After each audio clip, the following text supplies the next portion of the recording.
there's other little things that did happen, like prior to prior to there used to be a girl named, I just forgot her name. I think I want to say Norma, really good plan checker. I mean, over the counter, she could issue permits. She was really good over the counter. And she got a call. Sarah was at an ICC or an ICBO meeting, how they all the building officials get together. Hmm. And she was out there. And then I get a call from one of the other staff and say, "Hey, Norma got a call that her dad's had a, is going to pass away, and they're just keeping him alive until she gets there." And he was in Corona. And I go, "You guys need to call the senior inspector, Brett." And then and then so they call the senior inspector. Goes, "I'm too busy right now." And so I came in and I called Sarah and I said, "Hey Sarah, this is what's happening. You need to get your senior inspector." And he goes, "Well, he's busy. He's out on the field and stuff." I go, "Yeah, but this is an emergency." And then so I finally told one of the code enforcement staffs, I said, "You know what? Cover the counter. I'm on my way. I'll help cover the counter. Let Norma leave." Well, I don't think she made it from here to Corona, and her dad had passed away. And next, she came in 2 days later and she resigned. She goes, "I quit." And then I told Sarah, "That's not right what your boys did."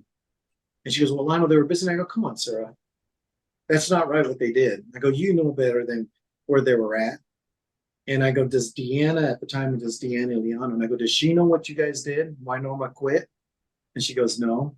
I go, "What do you think she's going to say when she finds out that you guys didn't cover Norma so she can go see her dad before he passed away?" And then she didn't say nothing. She just like walked away and like, "Whatever, Lana." And things like that that's some of the stuff that was going on. So that when we kind of at the end, when she came to Beaumont, we came back and we're starting looking at a lot of her stuff that she was doing, or the invoices. And then she's good friends with Patrick. I found out that now Patrick is Wildan CEO, or the person from Wildan director. So now we get a consultant firm after Sarah left. His name was Carlo Yoda from HR Green. Hmm.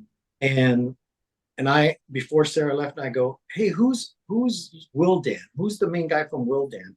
Well, it turned out I heard her talk to Patrick, because HP would say, "Sarah, we need to talk to the consultant from, the CEO or whatever, the main guy from Wildan." And which she goes, "It's Patrick." So I've always heard the name. I've never put a face to it. And so when she left, we started seeing all these invoices, and we're like, "Wow, man, there's the plan check reviews are like 3 times, 4 times. I keep going back to Wildan, and they're charging us all this money." So Carlos from HR Green, HP, goes, "I'm going to have a different consultant firm to oversee Wildan," because we had now the two inspectors, city employees, they quit. Well, Brett got walked out, or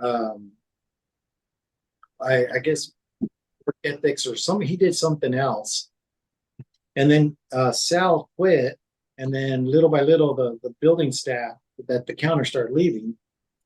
But during this time, they start bringing in Wildan inspectors. And so HP, the fund director goes, "I'm going to bring in a different consultant firm to oversee the Wildan."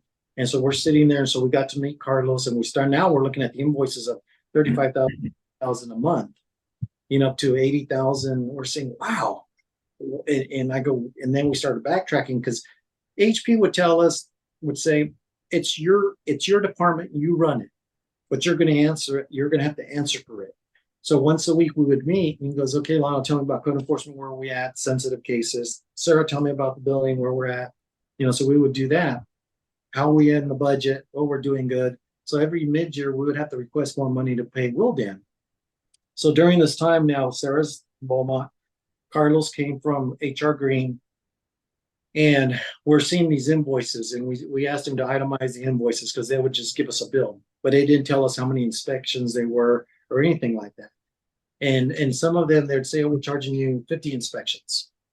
I go, 50 inspections? And then HP would have me look at the inspection sheet. And I'd say, yeah, they're probably 50, but there's only like, maybe 10 houses that they inspected all day. So they're doing the combo inspections, and they would count each inspection as one. So HP goes, nope, I want it now counted by property, not inspections. Well, Will Dam got upset.